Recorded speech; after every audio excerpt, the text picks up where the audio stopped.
विद्यार्थियों नमस्कार, मैं डॉक्टर दीपेंद्र कुमार शर्मा आपके अपने YouTube platform speed higher education से आपके साथ जुड़ा हुआ हूं। विद्यार्थियों, इस वीडियो लेक्चर में हम जिस टॉपिक को डिस्कस कर रहे हैं, जिस पेपर के बारे में बात कर रहे हैं, यह पेपर प्री बोर्ड एग्जामिनेशन 2024 का पेपर है। एमपी बोर्ड का पेपर है, कक्षा 12वीं फिजिक्स का पेपर है। आप देख रहे हैं पेपर का टाइटल फिजिक्स दिखाई दे रहा है, कक्षा 12वीं का पेपर है, प्री बोर्ड एग्जामिनेशन का पेपर है। विद्यार्थी, आपको इस पेपर से आपकी जो वार्षिक परीक्षा की तैयारी है उसमें आपको मदद मिलेगी। अब हम चलते हैं इसके प्रश्नों के सॉल्यूशन की तरफ। हिंदी और इंग्लिश दोनों लैंग्वेज में प्रश्नों को वन बाय वन हम देखेंगे। पहला प्रश्न दे रखा है, सही विकल्प का चयन कीजिए। एक समांतर प्लेट संधारित्र को आवेशित करने के बाद उसके प्लेटों के बीच की दूरी बढ़ा दी जाए। अब प्लेटों के बीच का विभवांतर क्या होगा? तो इसका ए ऑप्शन करेक्ट हो जाएगा, बढ़ जाएगा। इसी प्रश्न को हम लोग इंग्लिश मीडियम में देख लेते हैं। After charging a parallel plate's capacitor, if the distance between the plate is increases, the potential difference between the plate will be increases। Correct answer A option हो जाएगा, इंक्रीज हो जाएगा। हम चलते हैं सेकंड क्वेश्चन की तरफ। सेकंड क्वेश्चन दिया हुआ है, किसी कार की संचायक बैटरी का विद्युत वाहक बल 12 वोल्ट है। यदि बैटरी का आंतरिक प्रतिरोध 0.5 ओम हो तो बैटरी से ली जाने वाली अधिकतम धारा का मान क्या होगा? तो दूसरे प्रश्न का करेक्ट आंसर हो जाएगा बी ऑप्शन 24 एम्पियर होगा। इंग्लिश मीडियम में इस प्रश्न को देख लेते हैं।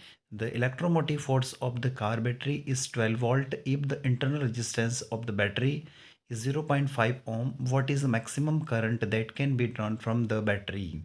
तो करेक्ट आंसर 24 एम्पियर हो जाएगा। आगे चलते हैं, प्रश्न क्रमांक 3। पहले का तीसरा दिया हुआ, एक आवेशित कण समचुंबकीय क्षेत्र में 45 डिग्री पर प्रवेश करता है तो कण का पथ कैसा होगा? तो तीसरे का करेक्ट आंसर डी ऑप्शन हो जाएगा, सर्पिलाकार। इंग्लिश में देखते हैं इस प्रश्न को। If a charge particle enters a magnetic field at the angle of 45 degree, what will be the path of the particle?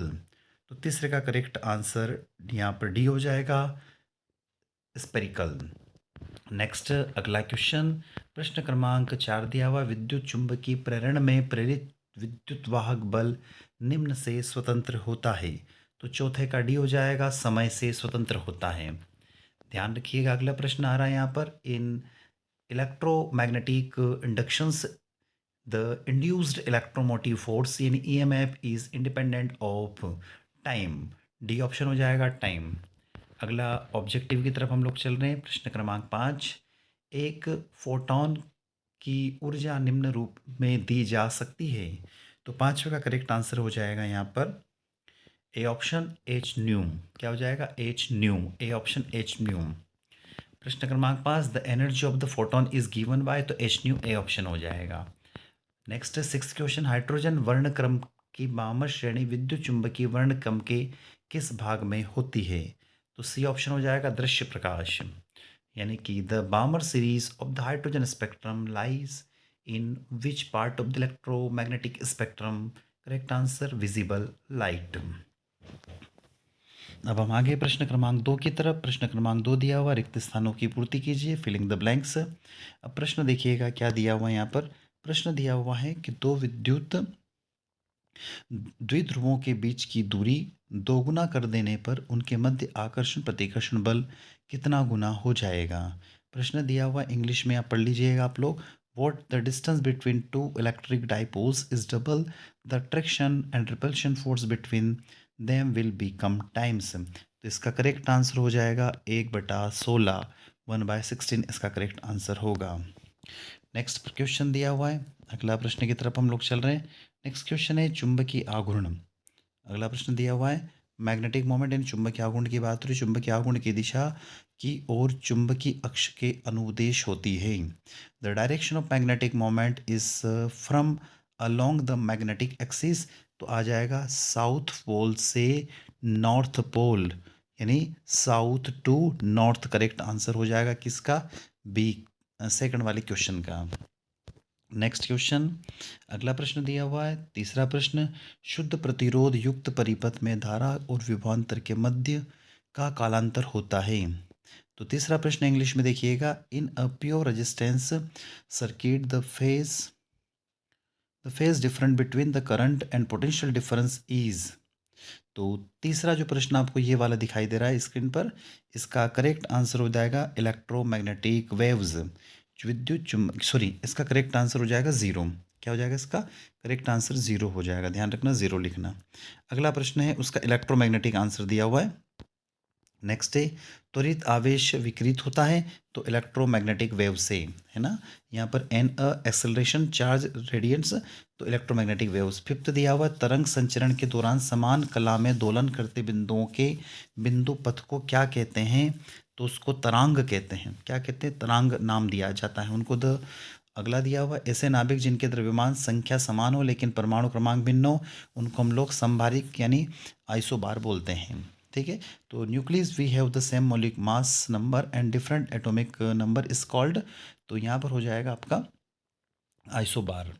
Next question है, मैच द कॉलम दिया हुआ है। अब मैच द कॉलम में आपका पहले का हो जाएगा यहाँ पर ई, ध्यान रखना, इंग्लिश हिंदी दोनों में आपको बता दूंगा अभी आपको। पहले का आपका हो गया ई, ठीक है। दूसरा संयुक्त सूक्ष्मदर्शी दिया हुआ है, दूसरे का हो जाएगा एफ, दूसरे का एफ हो जाएगा, ठीक है साहब। तीसरा, तीसरे का हो जाएगा यहाँ पर जी, ठीक है। चौथे का, चौथे का दी हो जाएगा ए और बी दोनों, ठीक है। पांचवे का हो जाएगा व्यतिकरण वाला, है ना, तो सी ऑप्शन हो जाएगा। और छठे का हो जाएगा आपका डी ऑप्शन। ये आप एक बार लिख लीजिएगा, मैच कर लीजिएगा। अब इसको मैं इंग्लिश वर्जन बताता हूँ इसका। मैं इंग्लिश वर्जन दिया हूँ, मैच द कॉलम, ठीक है साथियों। पहले का हो जाएगा आपका ई, देखना पहला, ये वाला पहला हो जाएगा, ये पहले का ई। दूसरे का हो जाएगा एफ, ये दूसरे का हो गया एफ। तीसरा टेलीस्कोप, तीसरे का आपका भी मैंने आपको बताया था थोड़ी देर पहले, जी हो जाएगा, टेलीस्कोप का जी हो जाएगा। चौथे का ए और बी, चौथे का ए और बी, ठीक है। चौथे का होगा, ध्यान रखना, चौथे का ए और बी हो। पांचवा, पांचवे का हो जाएगा आपका सी, और छठे का हो जाएगा आपका डी। ये इसको करेक्ट कर लीजिएगा एक बार और। नेक्स्ट, एक वाक्य या एक शब्द में उत्तर दीजिए।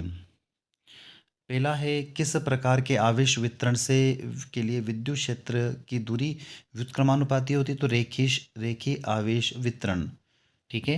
इंग्लिश में दिया हुआ है, for what type of the distance in the electric field inversely proportional to distance, तो यहाँ हो जाएगा linear charge distribution, linear charge distribution.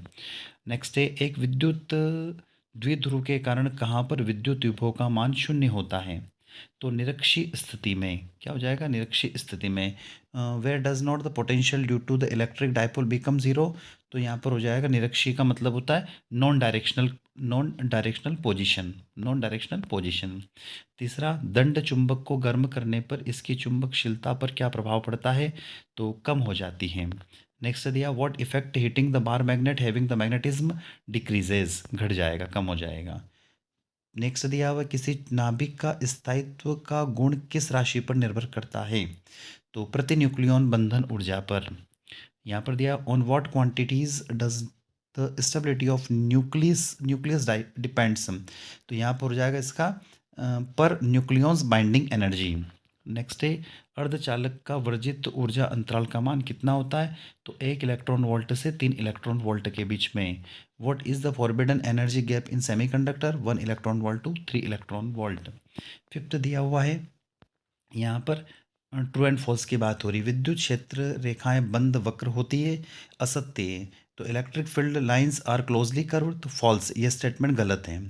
विद्युत धारा घनत्व अदिश राशि है। Electric current density is secular quantities, तो ये भी असत्य है ना, फॉल्स स्टेटमेंट, ध्यान रखना, असत्य।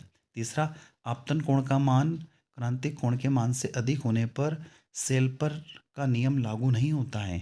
Snell's law does not apply the if angle of the incident greater than the circular angles, तो तीसरे का हो जाएगा यहाँ पर ट्रू, सत्य। चौथा, धातु पृष्ठ से मुक्त इलेक्ट्रॉन उत्सर्जित के लिए धातु का कार्यफलन कम होना चाहिए। For the emission of the free electrons from the metal surface the work function of the metal should below, true statement है, सत्य है, ध्यान रखना। नेक्स्ट पांचवा, उत्क्रम अभिनीति में पीएन संधि डायोड में अवक्षय परत की मोटाई बढ़ जाती है। इन इन्वर्सल bias the width of the depletion regions in PN junction diode increases. ये स्टेटमेंट भी आपका ट्रू है यानी कि सत्य है। तो विद्यार्थियों, ये तो आपके ऑब्जेक्टिव जो क्वेश्चन 28 आए थे उनके सॉल्यूशन हो गए। अब आपको कौन कौन से प्रश्न पढ़ना है वार्षिक परीक्षा के लिए ये दिया हुआ है यहाँ पर। छठा प्रश्न देख लीजिए स्क्रीन पर। ठीक है, एक गोली चालक की धारिता 1 माइक्रोफेराड है, इसकी त्रिज्या ज्ञात कीजिए। ठीक है, अगला दिया हुआ, how can the capacitor each of the three mu F be arranged the get resultants capacitor of 4.5। Next 7th, चुंबकीय क्षेत्र रेखाओं के कोई दो गुण लिखिए। आठवां भी देख लीजिए क्वेश्चन, एलसीआर परिपथ का दिया हुआ है। नौवां व्यतिकरण से संबंधित है। 10वां एक वेवलेंथ वाला है। 11वां न्यूक्लियर फोर्स का है और रेडियोएक्टिव डिके का है। 12वां पीएन जंक्शन डायोड का है। 13वां व्हीटस्टोन ब्रिज का दिया हुआ है। 14 दिया हुआ डिस्प्लेसमेंट करंट का। 5वां बोर का एटॉमिक मॉडल दिया हुआ है। और 15वां आ गया। उसके बाद 16वां प्रश्न है, 17वां प्रश्न है, 18, 19 और 20। तो विद्यार्थियों, बहुत अच्छे प्रश्न दिए हुए हैं। आप इन प्रश्नों को जरूर तैयार कर लीजिएगा क्योंकि इनमें से वार्षिक परीक्षा में प्रश्न आने की पॉसिबिलिटी बनी हुई है। तो मैं डॉक्टर दीपेंद्र कुमार शर्मा इसी के साथ आपसे विदा लेता हूँ। नए पेपर के सॉल्यूशन के साथ पुनः आपसे मुलाकात होगी। जय हिंद, जय भारत। पेपर का सॉल्यूशन अच्छा लगता है तो वीडियो को लाइक करिएगा, आपके क्लासमेट तक इस वीडियो को शेयर कीजिएगा, कमेंट बॉक्स में कमेंट करके जरूर बताइएगा और चैनल को सब्सक्राइब करना ना भूलें।